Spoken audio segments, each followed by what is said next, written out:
Chapter 5.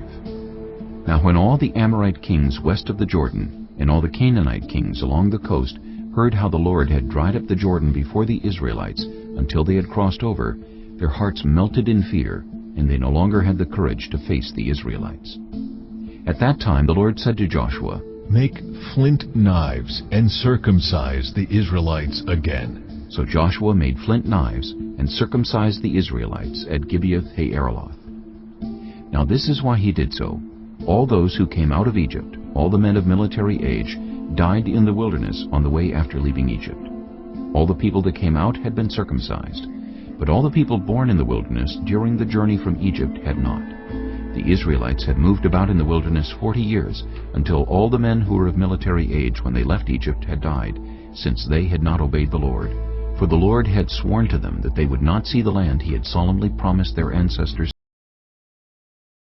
to give us, a land flowing with milk and honey.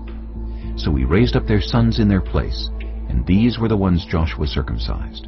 They were still uncircumcised, because they had not been circumcised on the way. And after the whole nation had been circumcised, they remained where they were in camp until they were healed. Then the Lord said to Joshua, "Today I have rolled away the reproach of Egypt from you." So the place has been called Gilgal to this day.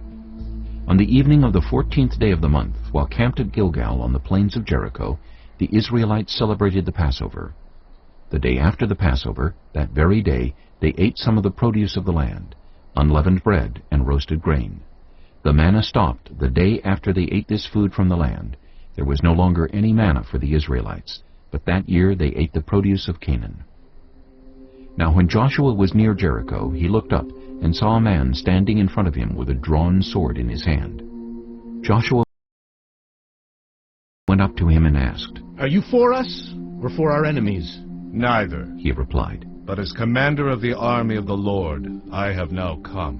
Then Joshua fell face down to the ground in reverence and asked him, "What message does my Lord have for his servant?" The commander of the Lord's army replied, "Take off your sandals, for the place where you are standing is holy." and Joshua did so.